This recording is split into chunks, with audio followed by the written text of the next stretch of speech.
Welcome back students to Unix programming class. In the previous class we have studied about the different types of files which are used in Unix. Today we will study the POSIX and the single Unix specification.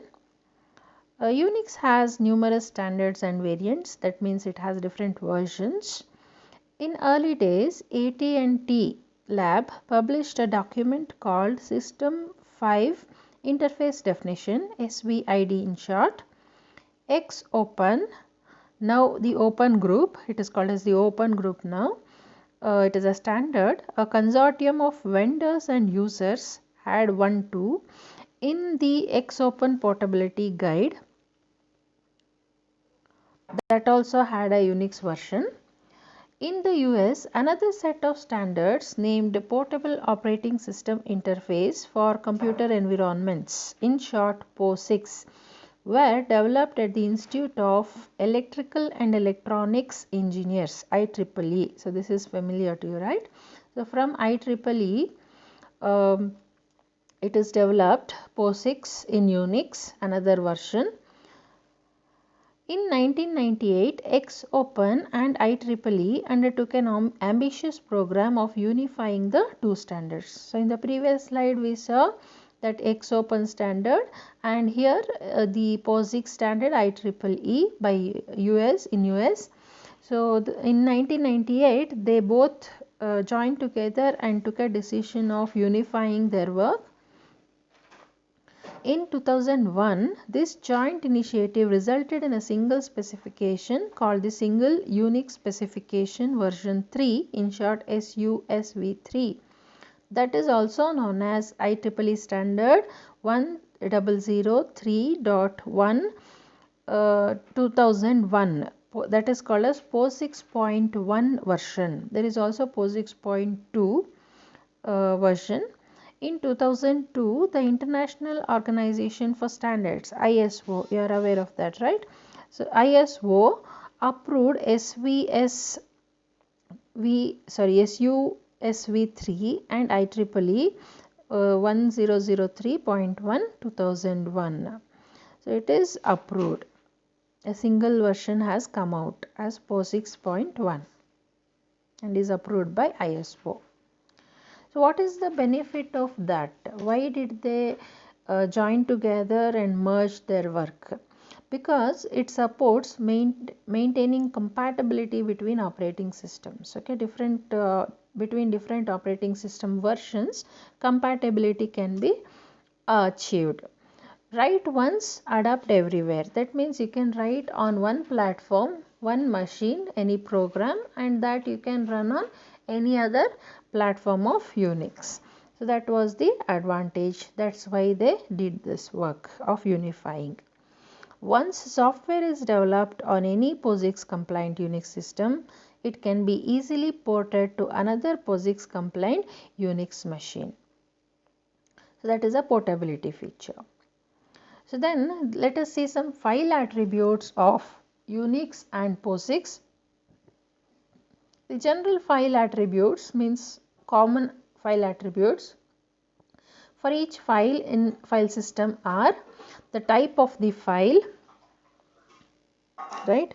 So we have seen, right, when you say ls minus l, the first character tells you the type of the file, which type of file it is, whether it is a regular file, device file, directory file, or a FIFO file, or the link file, that will be depicted by this file type.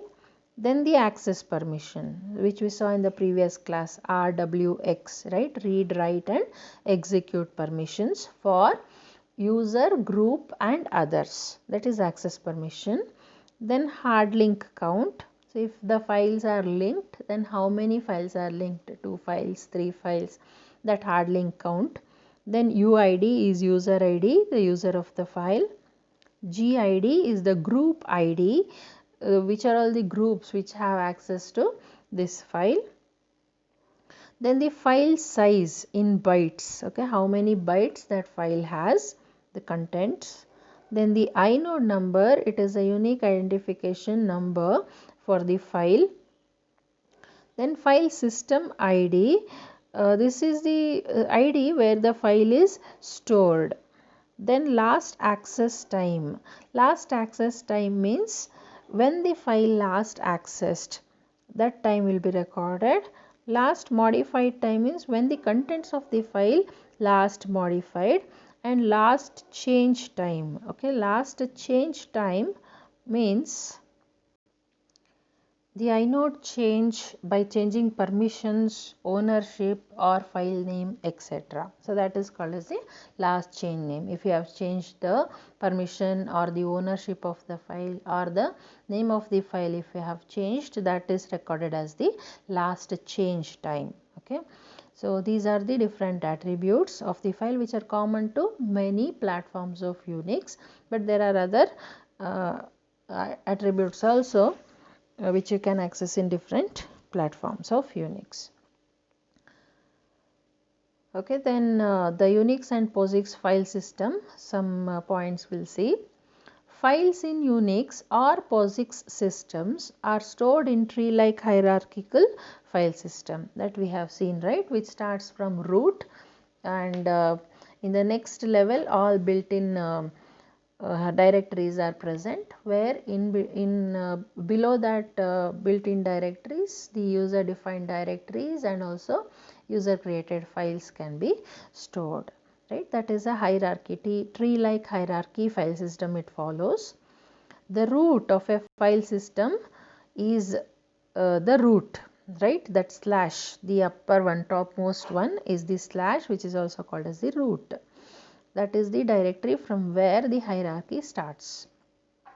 See, this can be written as slash root or simply slash. Both are same. Okay. Either you can write slash root or simply slash is the same. It indicates the root directory only. The leaf nodes of a file system tree are either empty directory files or the types of files. Okay, the leaf nodes means the last level where further no other files or directories are present. Okay, so that is leaf node. So those are either empty directories or the other type of files. If they are empty directories, nothing within inside them to show the below level, right. That's why they are empty directories or some type of files. Within files you cannot store other files, right. Within directory you can store files, but within files you cannot store any other file. So file, if it is there in the leaf node, that will be the final level, right. A file name, so you should give a name to the file. So how it should be, a file name may not exceed name max. So what is this name max? Name max is a given built-in variable. It is 14 bytes. Okay, so it is a built-in variable which contains some value which cannot be exceeded when you name the file. Okay, so name max means how many maximum number of characters a file name can contain will be stored in name max. Okay, and the total number of characters a path name may not exceed path max. Okay, so in a path, how many characters you can have in a path? Path means slash home slash ait slash csc, so that from root you start and write a path to reach a particular file or a directory, right. So that directory, that path cannot exceed 1024 bytes, which is given in, that limit is set in path max. Okay, so path, the number of characters in a path cannot exceed path max, and the number of characters in a file name cannot exceed name max. Okay, so then POSIX point 1 defines POSIX name max and POSIX path max. Okay, so in POSIX system, name max is POSIX name max, that name max value is stored in this variable, and this path max value is stored in POSIX path max. Okay, and those are present in a header file called limits.h. So we will see the usage of all these when we enter into system programming. Okay, when we enter into system programming, we'll write programs to program the system. Then we will see all these variables usage. So next, coming to absolute path name. Actually, the path names or the paths which you can write in Unix are of two types. One is absolute path and the other one is relative path. So let us see what is this absolute path name. The absolute path name of a file consists of names of all the directories starting from the root. Whenever you write a path name which starts from the root, that will be absolute path name. Okay, when you write a path which starts from the root, that is called as a absolute path name. For example, you write slash. See, this slash, initial slash is the root. Okay, further slashes what you saw in this, what you see in this path, they are not roots. Okay, they are separators for different levels, next levels, okay, below levels. But the initial slash what you write, that depicts the root. Okay, so that's initial slash is the root, and flashes depicts the separators for the next below levels. Okay,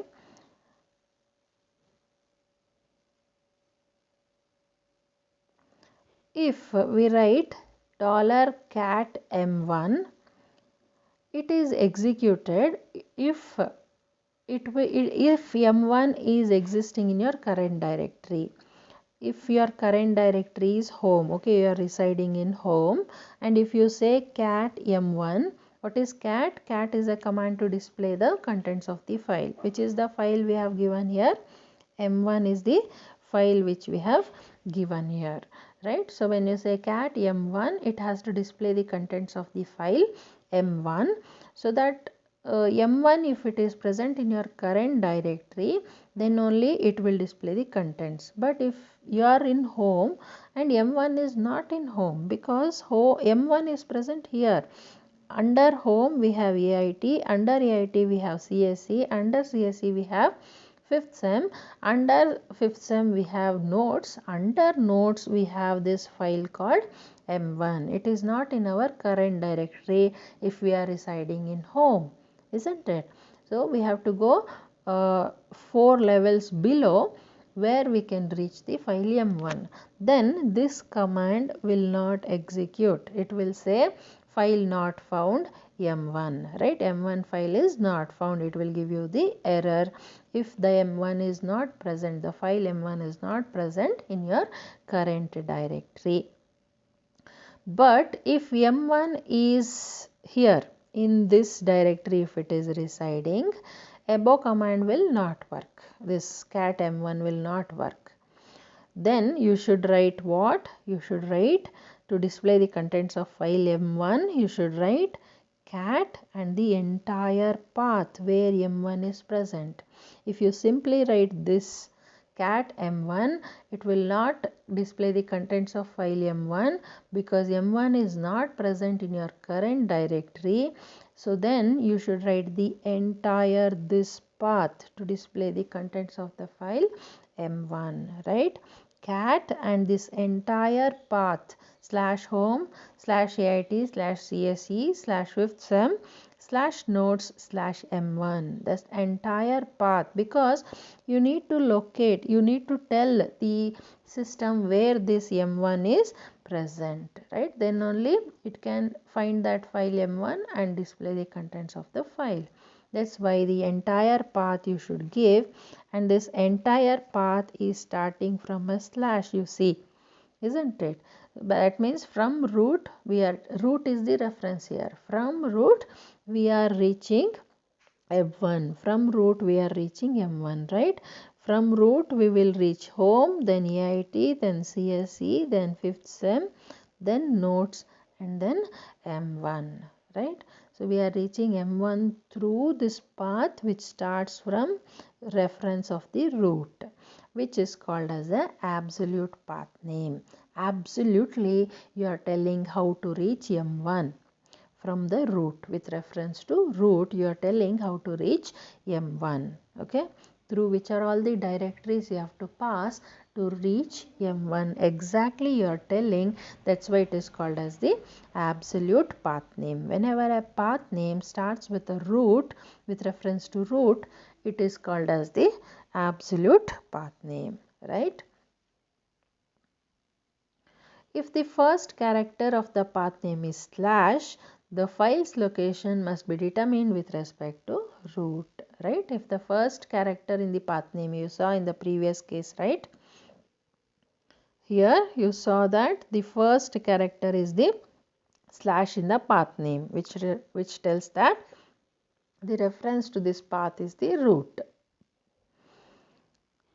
If that first character is in the path name is a slash, the file's location must be determined with respect to root, with reference to the root. It follows the tree structure to reach a given file. Such a path name as above is called as the absolute path name. Okay, what we saw in the previous slide, which starts with a root to reach M1 is called as an absolute path.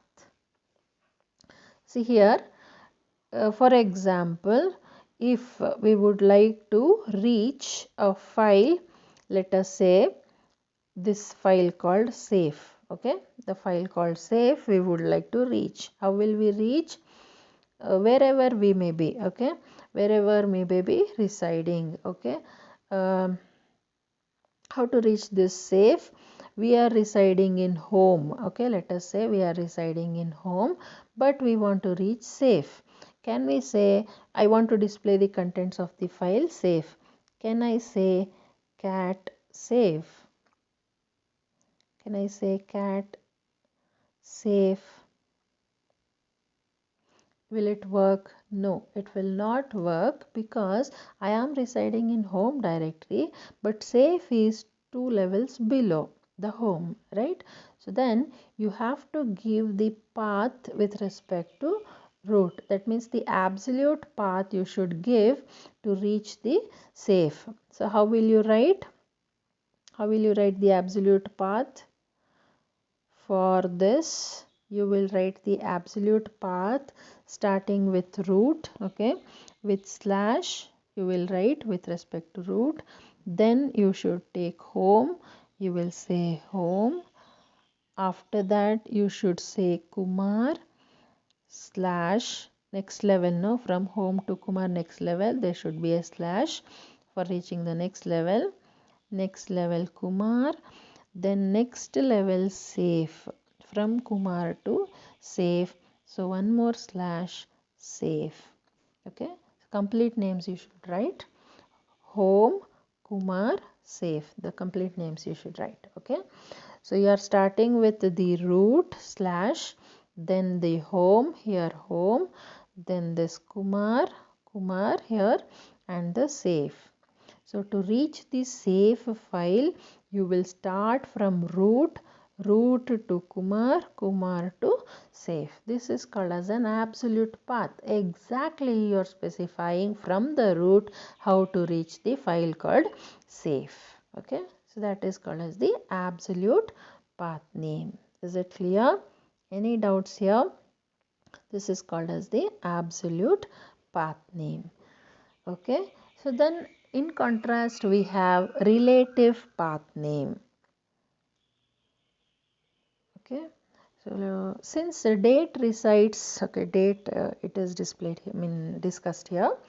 Since a date file is residing in slash bin or usr slash bin, you can use its absolute path. Okay, see here, where is date residing? Here, right? Date is a command, right? Date is residing under root bin. Under bin date is residing, right? Under root bin, under bin date is residing.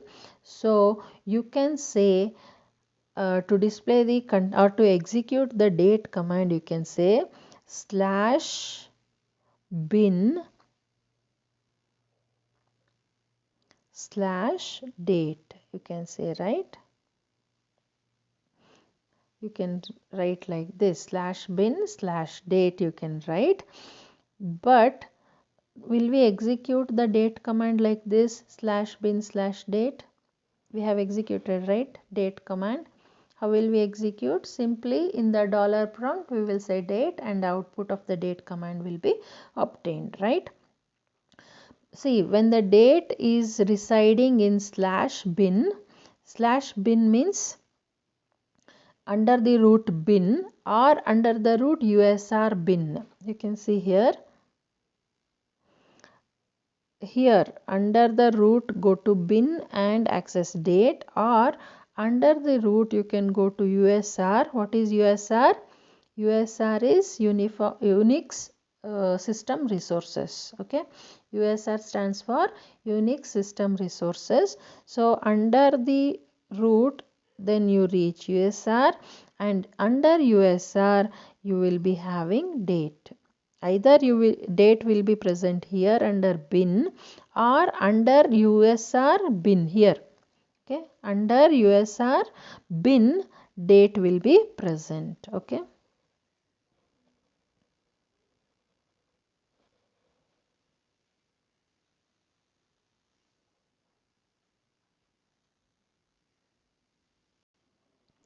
Okay, see, date may be residing under root under bin, or it may also reside. We have seen that commands may reside in root bin, or it may reside in root USR bin, right? Under bin also the date command may exist. So then you can either say to reach the date command, you can say /bin or you can say /user bin. Okay, USR bin. So both of them you can say. But do we execute date command like this? You can execute, but we don't execute a date command like this, right? Simply in the dollar prompt we will write date. We don't write /bin/date or /bin/USR/date. We don't write like that, right? We don't give the absolute path of the date command or any command to execute it, right? Why? Because these are all where they are residing. The paths for the command are residing in path variable, right? Whenever we give a command to the shell will search for that command within itself. That means if it is a built-in file, the command is within shell, it will take that and execute. If it is not a built-in command, then where it will search in the directories which are listed under this path environment variable, right? Under this path environment variable we have a list of directories where the shell will search for the command file and it will find out and execute. So whenever you have a directory which is listed under this path and the files which are there in those directories, then you need not have to give the absolute path like this. If you give, it is not a problem, but you need not have to give. It is not mandatory. Directly you can execute that command. If that directory /bin/date is present under path, then date command can be directly executed. You need not have to give the absolute path. Okay. So whenever you execute some files frequently on a regular basis, if you execute any files, the path of that file you can include in this set of directories of path environment variable, so that directly you can execute that file. Not necessary to give the absolute path name with respect to root, right? A long path name like as we have given /home/ait/cse /Unix 5th sem, then to reach M1 M2, you need not have to give that complete path name, right? Directly you can execute M1 M2 if they are executable files, if you include that entire directory in the path. Okay, so then it will be useful to you. Then manipulating the path. Then how to add some directory into the path. Now I said if you are using any file, if you are executing any file frequently, the path of that file better to add in path set of directories, so that you need not have to specify the absolute path name, entire path name. Okay, so how to add that to the path set of variables, set of directories. To add, let us take a directory here. Let us take a path, an absolute path. This is absolute path. Yes, it is absolute path because it is starting from root, with reference to root, right? So it is an absolute path. To add this absolute path to the set of directories of path variable, how will we write? What will we write? We will write like this. In the command prompt, we'll write path equal to $path with colon /home/kumar CSE. Now this directory /home/kumar CSE we need to include into the path. So what we will write? Path equal to, we will set this path. Okay, see in the path the set of directories are separated by colon, that we have studied, right? In the set of directories under path, the directories are separated by colon. That's why we have this colon here. Okay, so what is this $path? This is the $path will give you the content of the path environment variable. So to the content of the path environment variable, at the end you put a colon and then add this directory to that list. Whatever the current value of $path is there, to that value at the end you give a colon and then add this directory. That is the meaning. Okay, add this directory. So what it will do, to the path, whatever the already existing set of directories are there, keep them, and then at the end of that directories put a colon, because it need to be separated by colon, right? Put a colon and then add this directory to the path. Okay, so in this process, if you execute this command under command prompt, the home/kumar/CSE will be added into path variable, or you can add our that's AIT CSE path also to this path. Then that entire absolute path will be added into the set of directories which are under path environment variable. Is that clear? That is how you add the value, okay, to this already existing value of path environment variable. At the end put a colon, then add our new directory. Then whatever the files you have under this CSE, directly you can execute, not necessary to give the absolute path name. Okay, that is the idea.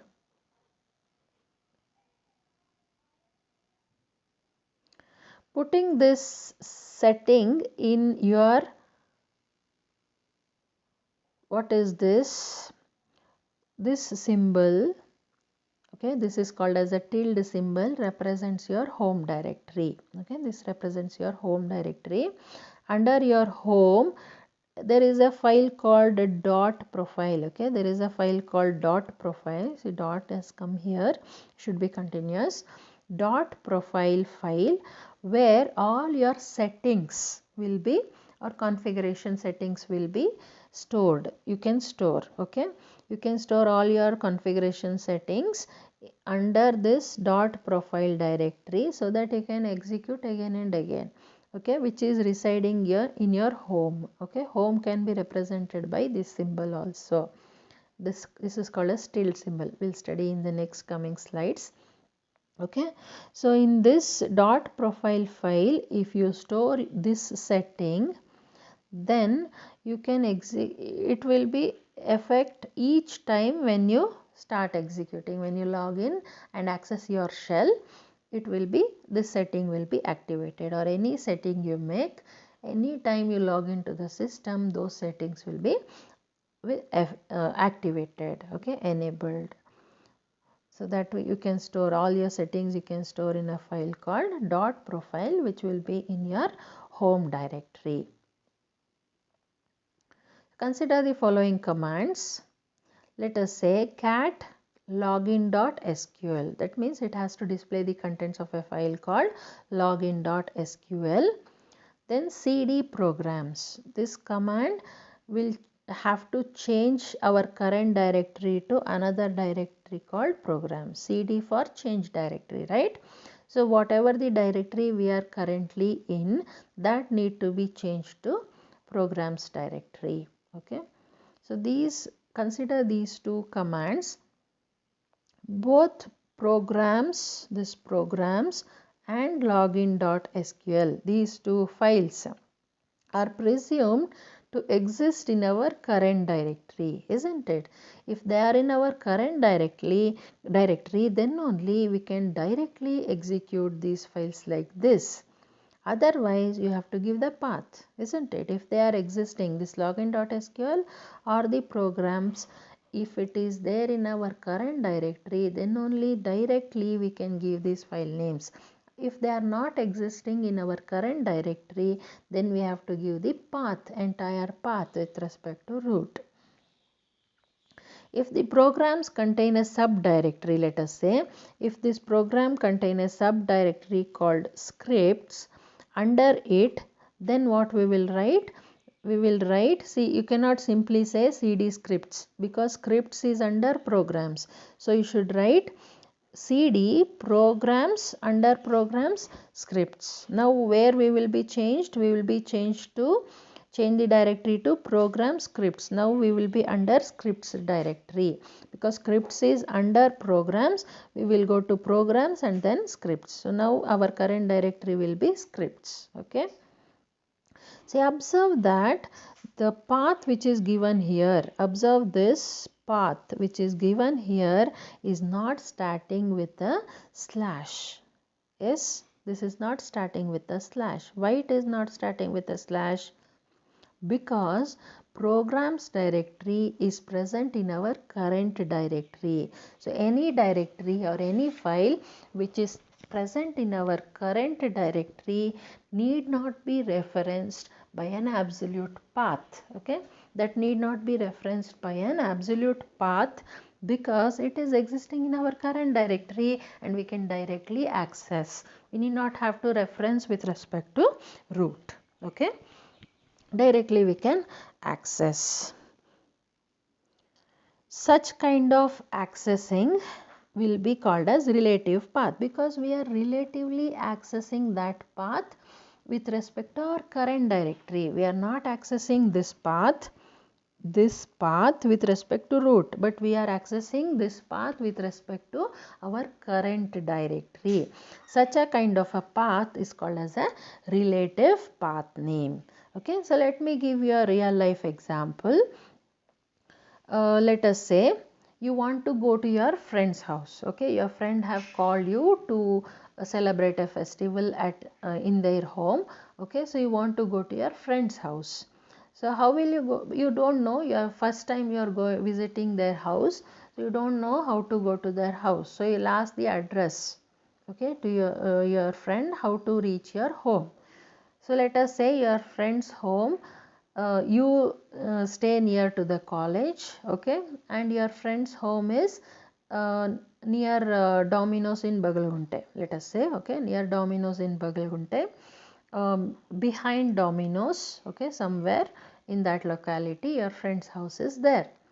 So how your friend will say, your friend will say, come to Domino's. There you take immediate right beside the Domino's.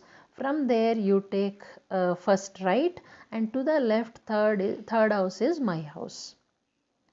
So what kind of a path is this? Absolute or relative? Are you getting? You want to visit your friend's house for celebrating a festival. then your friend says this is my address. Okay, so near Bagalgunte there is a Domino's, everybody knows that, right? So behind that Domino's, in that locality somewhere your friend's house is there.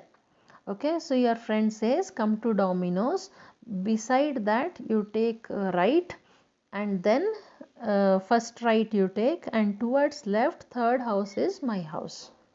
What kind of path is this? An absolute path or a relative path? This is relative path because your friend is not guiding you from your source, right? From your source, where you are residing, you are residing near college. Okay, near Acharya college you are residing. Okay, so from Acharya college your friend have to guide you to reach the house, but your friend is not guiding from the route. Route is college because you are residing near college. So from college the route should be told, but your friend is not telling you the route from college, but with respect to Domino's your friend is telling the address, isn't it? So with relative to Domino's your friend is telling the address. With respect to Acharya college your friend is not telling you the address from where you need to start. Where you need to start from, that is your route, right? Acharya college is your route, that is your source, and your destination is your friend's house. To reach destination from your source, if you exactly tell how to reach, then it is absolute path, but if you tell relative to Domino's, then it is absolute relative path. Relative to Domino's, your friend is telling, assuming that you know how to come to Domino's, right? Bagalgunte Domino's, your friend assumes that you know how to reach Bagalgunte Domino's. That's why with relative to Domino's, your friend says the address, right? So that is relative path name. But if with respect to college, with reference to college, Acharya college, if your friend says the path to reach his house, then it will be absolute path. So how to reach? Like you can take drop from somebody to apartments, or you can take an auto to apartments. From there you can take a bus and you get down near Media bus stop or Bagalgunte. From there you can take 5 minutes walk to Domino's. There besides Domino's you take down right, and then first right you come, the third house is mine. So now what kind of address it is? It is absolute address, absolute path. From Acharya college, how to reach the friend's house exactly you know. That is absolute path. But if from Acharya, if the path is not told, with respect to Domino's the path is told, then it is relative path. Okay, the same thing here. Absolute path means with respect to route. With reference to route, if the path is told to reach a file or a directory, then it is absolute path with respect to your current directory or your parent directory. We have studied about parent directory also, right? That dot and double dot we have studied, right? Dot represents the current directory, double dot represents the parent directory. So with respect to your current directory or your parent directory, if you are specifying any path, then it is called as the relative path. Are you understanding? Any path written with reference to root is absolute path, and any path with reference to the current directory or a parent directory, if you are specifying, then it is the relative path. Okay, navigation becomes easier using a reference, right? Either it is an absolute path or a relative path with reference to something you say, with reference to root, or with reference to parent directory or current directory, with reference to Acharya or with reference to Domino's. It will be easy, right? Unix offers a shortcut relative path name. This these are references with respect to your current directory or parent directory. It may consist of the single dot, okay, the single dot which represents the current directory, and a double dot which represents the parent directory. Okay, single dot represents the current directory and double dot represents the parent directory. And I have already told you that whenever any new directory is created, by default the single dot and double dot will be automatically present. They are automatically created. Okay, they are hidden files. Whenever you say ls, they will not be displayed, but when you say ls minus a is an option with ls to display the hidden files. Okay, when you say ls minus a, then these two files dot and double dot will be displayed. Okay, see, for example, if you say pwd, we are in this directory. Let us say we are in this directory currently, home AIT CSE 5th sem notes.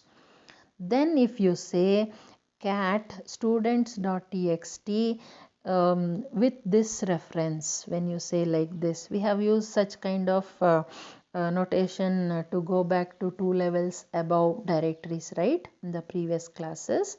See what it will say: parent directory 2 times. Okay, double dot is parent directory, right?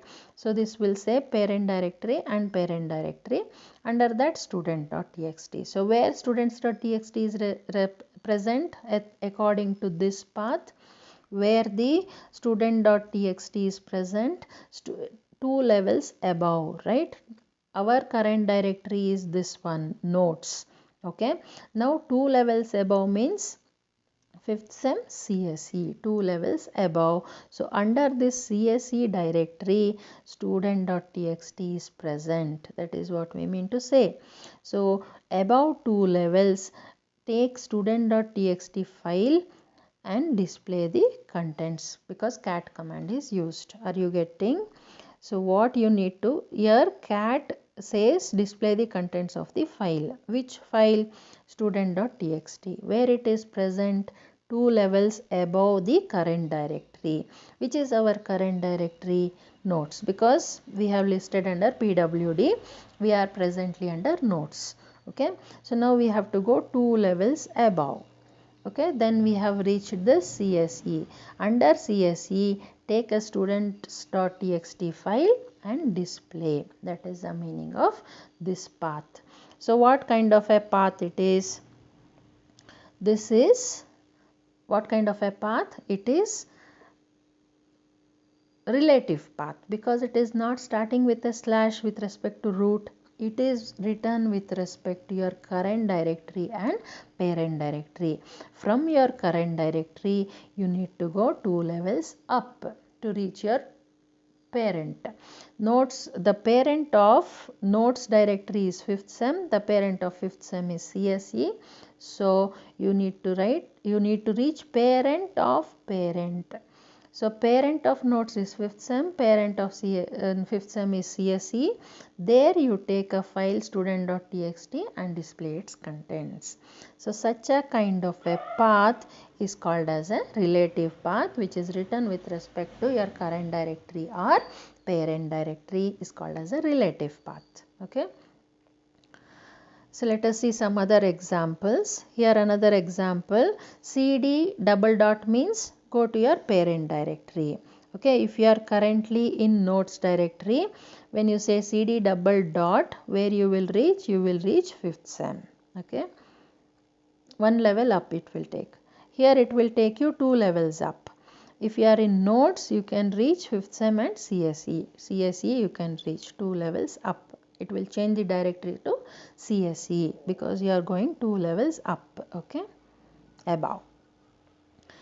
Then if you say cd double dot slash double dot slash double dot, then 3 levels up, 1 2 3, then you will reach AIT directory, 3 levels above.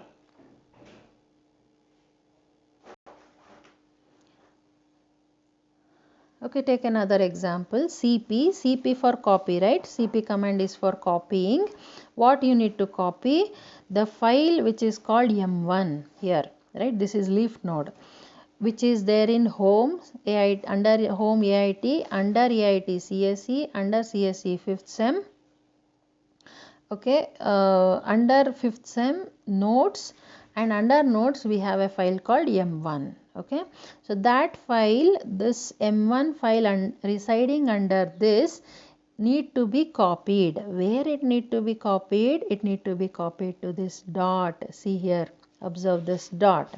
It need to be copied to this dot. A dot means, single dot means current directory. Okay, the file M1 which is existing under this directory, this path should be copied to my current directory. That is the meaning. Okay, that need to be copied to my current directory. See here, both type of paths we have used, right? This is the absolute path because it is starting with a slash. With respect to root we are writing, so it is an absolute path. This is with respect to our current directory. This is a relative path. Current directory single dot means it is a relative path with respect to our current directory. Did you understand what is relative path and absolute path? Okay, so copy M1 to our current directory. Then cd programs. cd means change directory. Change our current directory to programs is writing same as change the directory to programs from our current directory. See, dot slash is there, right? Here you can see dot slash is there, means current directory. In our current directory there is a folder called programs. To that you change. Here also the same meaning. When you access directly programs, it should be residing in our current directory, right? So both are same. Okay, next let us see copy dot profile file which is residing in Sharma.